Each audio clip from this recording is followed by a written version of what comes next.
From the High Definition Production Center of Troy University's Broadcast and Digital Network and Troy campuses around the world, this is Troy TrojanVision Weekly.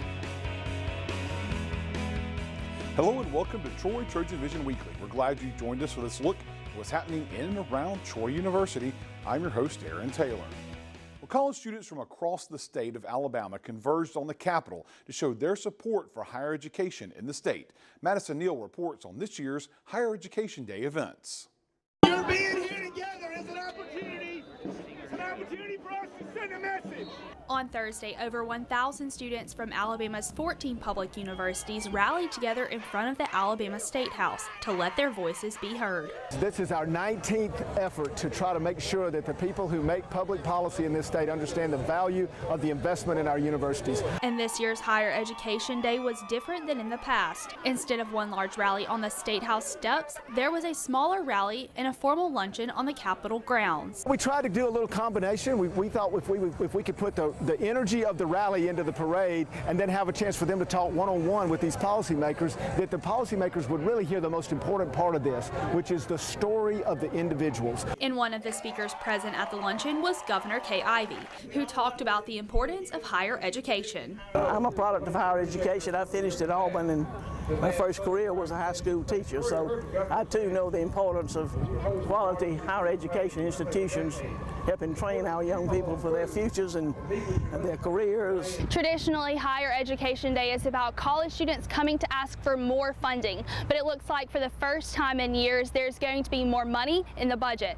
Fortunately, a great thing has happened. We've got an increase in education funding this year, and especially because we've lowered the unemployment rate. When you lower the unemployment rate, it's more money for education because people have jobs and they pay taxes, they pay income tax and sales tax. So that money has extended this year what we've been getting in the past. So we've been able to have a pretty good bump up in the budget. So all of higher ed is going to get an increase. Dial says this budget should keep boards from having to increase college tuition this year. In Montgomery, Madison Neal, Troy, TrojanVision News. 14 schools were represented in Montgomery Thursday morning, and of course, Troy University was among that number. Paige Weeks had the opportunity to talk with some of the Trojans about their participation in the rally. Among the hundreds of college students cheering in the streets of downtown Montgomery on Thursday was a strong contingent of cardinal-clad Trojans. They marched alongside students from other Alabama colleges and gathered on the front steps of the State House to show their support for higher education. Events like this give us an opportunity to come together as a unit and to really display how important it is to us for our legislators to vote for budgets that support higher education.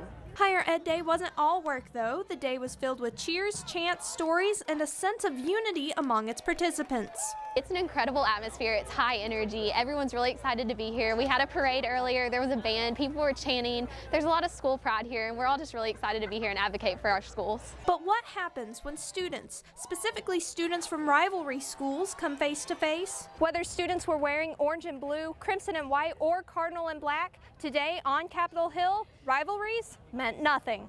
There are those friendly rivalries going on, but at the end of the day, we are all here because we care so much about our universities, and we know that we are stronger together than we are apart. And throughout all the fun, at the end of the day, legislators were made aware of what college students want and need so that progress can continue to be made. It's a great opportunity for them to network, to also, really discuss the needs of our university and ensure that our legislators know those needs. Troy University students will vote for Student Government Association executive officers next Wednesday. However, before the big election, the candidates met in a televised debate to tell their student body why they should be elected. Joshua Thomas has the details. The Troy Student Government Association held a debate Wednesday night to allow candidates running for office to speak to their fellow Trojans before the vote next week. Several positions are up for grabs next week, including the SGA president. Candidate Gus McKenzie speaks on his takeaways from the debate. I think the debate went well. I think just thank you to TrojanVision and what you guys do in putting this on for us. I just hope that the students view it and get to exercise their right and hear our opinions and what we want to accomplish. SGA president candidate Carter Ray also speaks on his takeaways from the event. Well, I feel really good. I'm really glad to have this opportunity to tell the students my platform and what I want to bring to them as an SGA president if I'm elected. The candidates were able to introduce themselves and answer questions about why they were best fit for the roles, as well as introduce their platforms. Candidate Carter Ray speaks on what he hopes to accomplish as president. My first thing is I want to try and increase student participation at organizations and at events throughout campus. And my second thing would be to improve the way we showcase Trojan Pride. Let's show a lot more Trojan Pride than what we've been doing. Candidate Gus McKenzie also speaks on what he hopes to accomplish as president. Is to partner with the Office of First Year Studies in order to help students better understand the majors that are offered here at Troy. And the fourth is to equalize the voice of the students on campus and get to know more students. Joshua Thomas, Troy, TrojanVision News. Usually when someone calls you destructive, it can be taken as an insult, but one Troy University alum wears the title as a badge of honor and shared the experiences that led to that description to students at this year's Journalism Symposium. Chelsea Law has the story. Craig Pittman, keynote speaker of the university's annual Journalism Symposium, held many titles when he attended Troy University. But one particular title given to him was what brought him back to the campus to share his story to students Monday morning in the Trojan Center ballrooms. I worked on the student newspaper, and we were reporting news stories at a time when the administration thought the newspaper should be a PR organ instead. And at one point, the dean of the journalism school told me I was the most destructive force on campus. And I don't think he meant it as a compliment. Pittman and the writers of the Trop, the student-run newspaper on campus, reported on many controversial topics that Troy University administrators wanted to keep quiet. I mean, we had stories about State Ethics Commission investigating the president of the university. We had stories about drug busts going on in the dorms. We had a story about how the university was maintaining a yacht to lobby legislators at a time when it was cutting salaries for the teachers. You know, those are all pretty big stories, and we just kept on reporting them anyway. One student spoke about what they thought was the most important thing during the lecture. I found very useful as a senior because I'm about to go into the workforce, so I need to learn how to, deal with difficult sources and people who are wanting to kind of chill the media and to kind of keep their image intact. And I think that was one of the biggest things that we learned here. For any aspiring journalist who would like to do investigative reporting, Pittman had some advice he'd like to offer. Just remember, the truth will set you free. It may make some people angry, though. But just bear in mind, as long as you're telling the truth, as long as you're telling people what's going on and you have the facts to back it up and preferably the documents to back it up, too, then you should just keep going and keep doing what you're doing. We'll take a short break, but when we return, we'll see how some of Troy University's international students celebrated a new year. Stay tuned, we'll be right back. There's a Trojan warrior spirit that distinguishes Troy from the rest of American higher education.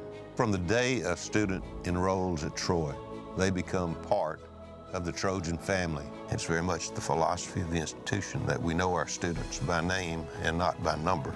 We help our students find where their strengths lie and offer them academic programs that are superb and will prepare them for successful careers.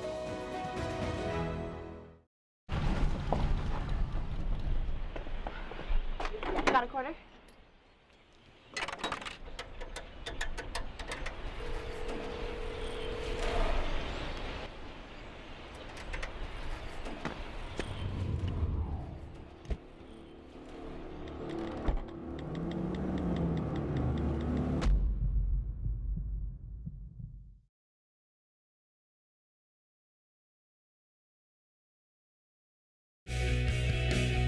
Now back to Troy TrojanVision News Weekly. Troy University's Confucius Institute has partnerships with a number of schools in the city of Montgomery, and that relationship was recognized through a day of visits to those schools. Kaylin Boren reports from our Montgomery News Bureau on one of the stops on the tour of schools. The Chinese New Year is approaching quickly, and students here at Baldwin Middle School are experiencing it in a traditional way. Students at Baldwin Middle School participated in learning more about the Chinese New Year.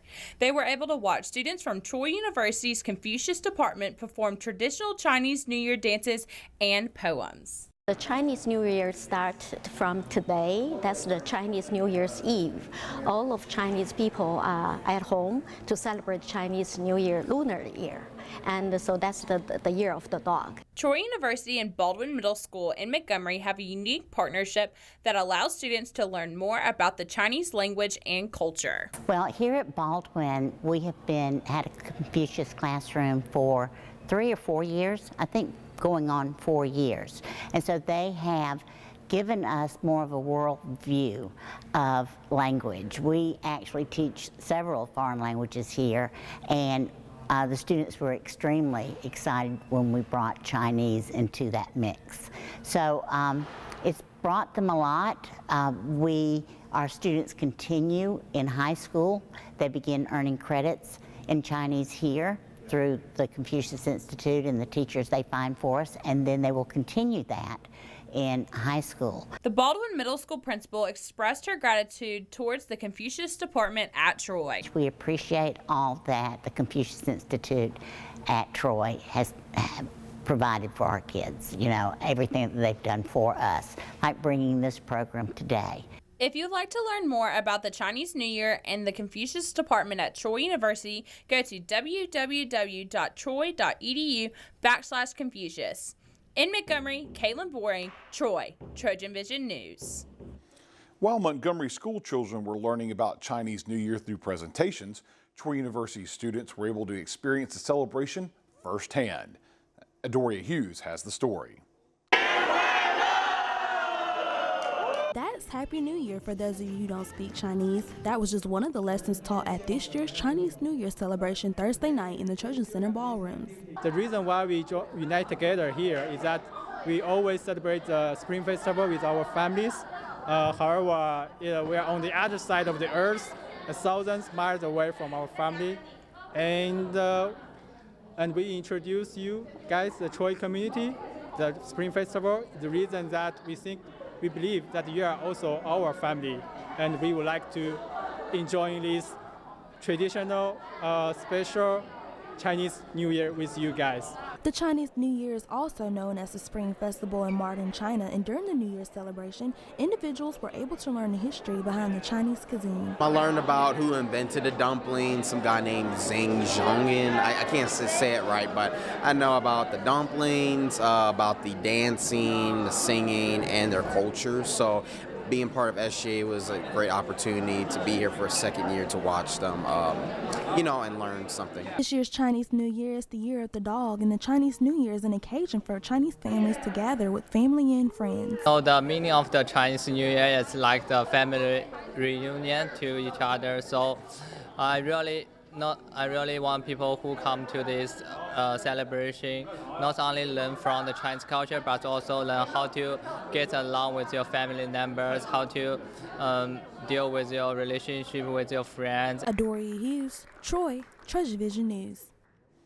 And the Chinese students weren't the only students to celebrate a new year this past week. Troy University's Vietnamese students celebrated one of their country's biggest holidays Friday night in the Trojan Center ballrooms. Stuart Bradley has that story.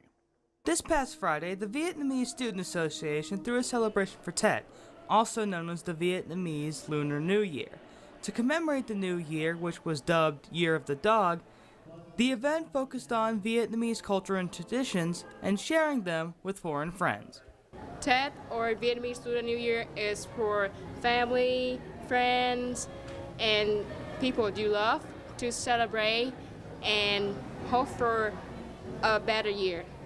Music and dancing would play very prominent roles, with traditional dances both introducing and ending the show, while Vietnamese music was constantly sung and played throughout the night. New Year is to have fun, and you can really enjoy the party without real good music. While being a celebration traditionally for the Vietnamese, the event was open for all students, as the tradition of the Lunar New Year is to share with others. Since some couldn't be at home in Vietnam to celebrate, the students wanted to open up their culture to others. Here we have not only our friends, not only our family, but we have Trojans, we have people from different places from around the world, which help us have a very warm and very lovely feeling that we share a special occasion far away from home. Us being Alabama's international campus, it's diverse, and allowing them to share their culture and spread it to us as Americans, I think that we can all learn something from it, and I believe it's a special part here at Troy. Stuart Bradley, Troy, TrojanVision News. We're going to take another quick break, but when we come back, we'll get a look at an art exhibit by a returning Troy alumnus. This is the story of a boy who didn't talk for a long time. The boy liked things to always be the same. Any changes would scare and upset him. The unknown was an unfriendly place. The boy was very sensitive to lights and sounds. So he built secret hiding places where they couldn't get in. The boy didn't like looking people in the eye. He wasn't trying to be mean, it just made him feel uncomfortable.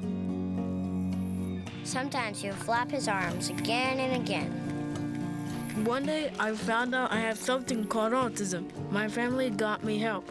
Slowly, I found my voice and learned all the ways I could live with it better. Early intervention can make a lifetime of difference. Learn the signs at autismspeaks.org. Now back to Troy Trojan Vision News Weekly. Troy alumni return to campus often for football games or to revisit their old hangout spots, but sometimes they get asked back to Troy to share what they've done in the professional world. This is the case for Madison Fail, a graduate with a new exhibit here at Troy. Nathaniel Rodriguez has the story.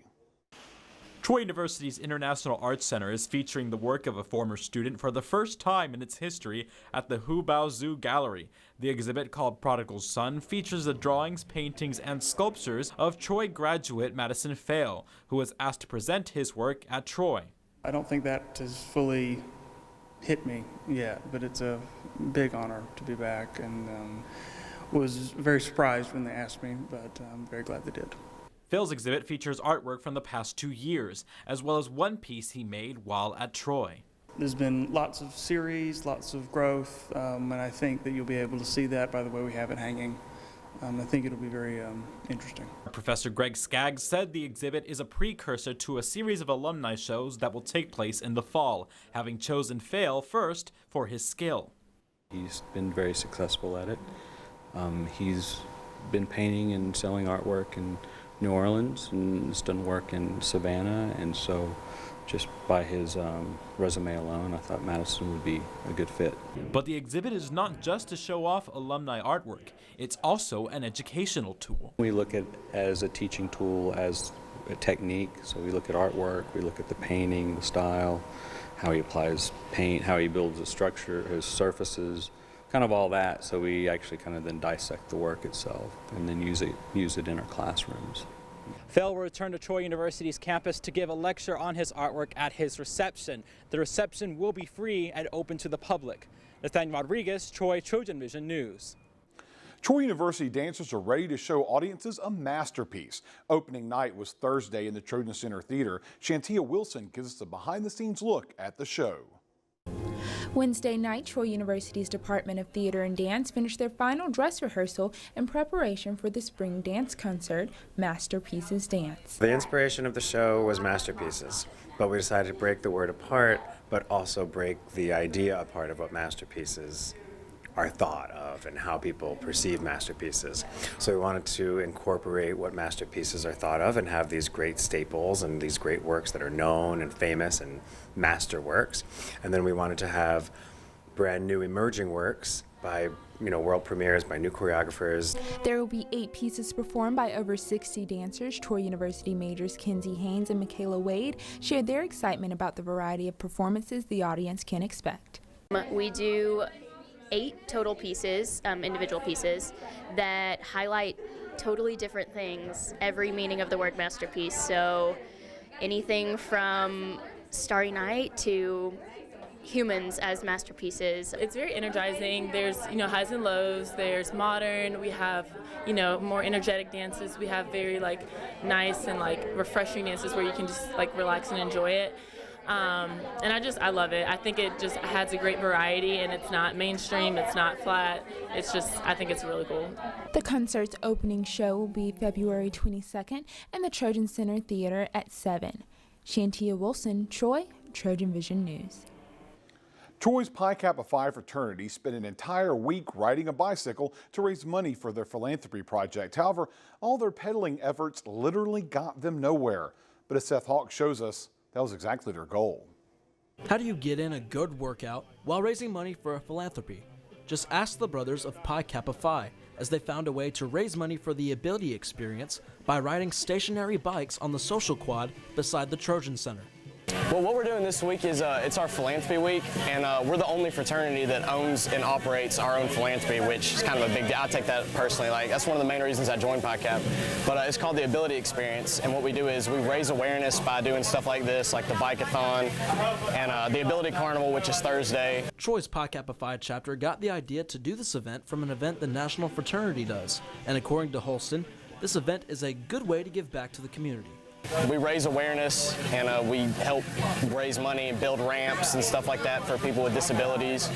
And that's just it's a great way to interact with the community and, you know, give back and help people out. Brentley Fraker says he gets his inspiration to do this event from someone on his high school baseball team. His teammate got in a car accident after high school graduation and is now mentally and physically disabled from the accident. But according to Fraker, the Ability Experience lets children with disabilities know that they are capable of great things.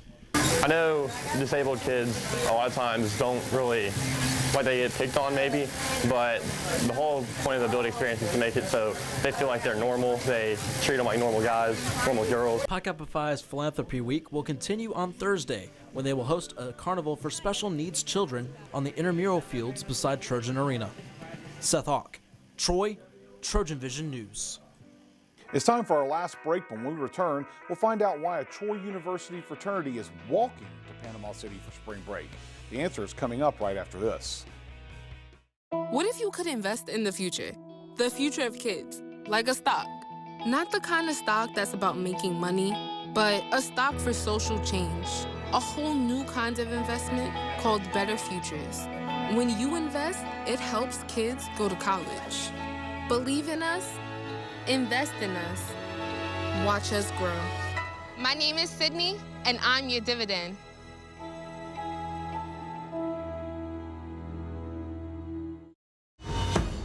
The warrior spirit, it's in there. Always has been. Now let it out and take the world by fire. Train well and learn what it means to be a Troy Trojan. Walk with confidence, conquer, claim territory, and climb ladders. Know that you have the power to stand alone, but the comfort of knowing that you'll never have to. Discover your inner warrior. Find it at troy.edu/spirit. Now back to Troy Trojan Vision News Weekly. The Brothers of Alpha Tau Omega Fraternity will walk to Panama City this spring break to raise money to help wounded veterans. We'll learn more about this year's Walk Hard in this week's Trojan Talk. Hello and welcome to Trojan Talk. I'm your host, Aaron Taylor. My guest today is Sam Moody, Director of Walk Hard, a philanthropy project for Alpha Tau Omega, and an opportunity for people to donate money to a worthy cause, and an opportunity for some of the brothers to get some good exercise over spring break. Absolutely. So let's talk a little about Walk Hard, because obviously most college students go to the beach, but you guys pick a very grueling way to make it there for a good cause. We do, yeah. So Walk Hard is a 6-day, 128.3-mile walk that our brothers take on from Troy to Panama City. So as you mentioned, a lot of our friends and family will be making some trips down to the beach over spring break in their cars. Mm-hmm. We elected to do so with our feet, but we're excited about the opportunity. It's going to be a tough process, but it's for a good cause, as you mentioned. And obviously this isn't the first year, but it's built up more and more over the years. And kind of give us a little bit of the history and the background about how it's become such a big event and where it started from. So. Yeah. So it really started with humble roots. We had a few of our brothers eating in a restaurant in Troy back in 2009, and they saw a man in a Superman costume walking down the side of the road. And I don't know how they put two and two together, but they felt that would be a great philanthropy for us to take on. And so what started there with only 2 or 3 guys sleeping under bridges and ditches has evolved into this really, I don't think it's a shame to say, a nationwide event, and with coverage nationwide. And So yeah, we started at the very beginning with that, raising a few $100s to now we're raising several $1,000s for wounded veterans. So it's awesome to see how far it's come. And we'll get into some of the mechanics of the walk, but let's talk about that fundraising opportunity. Obviously, helping out some wounded veterans through Jeep Sullivan's Outdoors. And so talk a little bit about that. Yeah, so Jeep Sullivan is actually an honorary initiate of ATO. We honorary initiated him a few years back. And what Jeep does is he spends his time, full time, sending veterans on hunting and fishing trips with donations such as ours. And what these trips do, sure, it gives them excitement. Sure, it gives them a few days to take their mind off of the physical ailments that they have. But more importantly, it's building a community for them. It's building a support system for both them and their families. Jeep's wife has actually been able to quit her job and spend time with the families and the wives and children of these veterans. So it's just awesome for us to be able to take our money and take our resources and give them back to people that have sacrificed so much on our behalf. So. And that check has gotten bigger and bigger every year, and almost kind of a surprisingly big for you guys over the past few years. Yeah. So we've gone from in 2015 raising $13,000 to just last year being just shy of 50 at 47,000. And so this year we have a $50,000 goal too, but you know, we try to constantly remind ourselves that while the goal is important and the money does good, you know, donating $5,000 is just as important as donating $50,000. And I think our walkers get to see that when they're on the walk and they get to meet these veterans and hear their stories and hear the sacrifices that they made. It just makes it really special for our guys. And so, of course, we're wanting to raise money for our cause, but this whole event, regardless of how our guys are involved with it, being support team or walkers, it's truly special for them. And you mentioned there some of the national attention. You got some national attention last year, some national news coverage, but that brings more attention to what you're walking for and the cause. And for anybody out there who's watching right now and wants to donate, it's open now. They can go ahead and start making those donations. Tell us how you can do that. So. Yeah. So we definitely believe that this is a national event, not for our sake, but for these veterans. And so the main way that people can help is through financial donations. And the way that they can do that is through our Facebook page, Alpha Tau Omega. If they'll go on there and find the Crowd Change link, they can simply follow that link and it'll pop up on their screen and allow them to donate. We have a raffle going on, so they can make a donation through raffle tickets, or they can just make a simple donation towards our cause as well. And all that will build up to a big presentation where it's going to wrap up at Pier Park in Panama City Beach, obviously. And if anybody wants to go down there, it's that crowd, it seems to be getting bigger and bigger every year as well. So an opportunity to be a part of this big event. So. Absolutely. I still get chills thinking about the past 2 years that I've been a part of Walk Hard directly, and just seeing the multitude of people that are there for us, several hundred family members and friends that are welcoming our walkers in, is just truly special. So we'll be there March 14th at 4 p.m. and we'll be walking through Pier Park. We'll be getting some weird looks from some people because they won't know why we're there, but several hundred people will be there for us, and it'll be awesome. So we encourage people to come out and see us. And you have a chance. And then if they want to see you off, you're going to be leaving on March 9th. Friday morning at 8 a.m. from the quad. From the quad. We encourage them to come out to cheer you on, and then you're going to be walking down through Enterprise and then swinging south and heading straight down to Panama City Beach that way. So if you see them along the way, maybe stop, give guys a couple bottles of water or something like that. So they'll need them. It's an opportunity to do that. And thank you once again for being here and putting on this event every year and helping out a good cause. Thanks for joining us, Sam. Thank you for having us. And thank you for joining us on today's edition of Trojan Talk. And that's what happened on the third week of February 2018. To find out what's happening throughout the week, you can tune into Troy TrojanVision News at 5, 6:30, and 10:30 Monday through Friday, or anytime by following us on Twitter at Troy TV News. Also, feel free to like our Troy TrojanVision News fan page on Facebook to see online content from Troy TrojanVision News. We hope you join us again next week for another edition of Troy TrojanVision Weekly. Have a good week.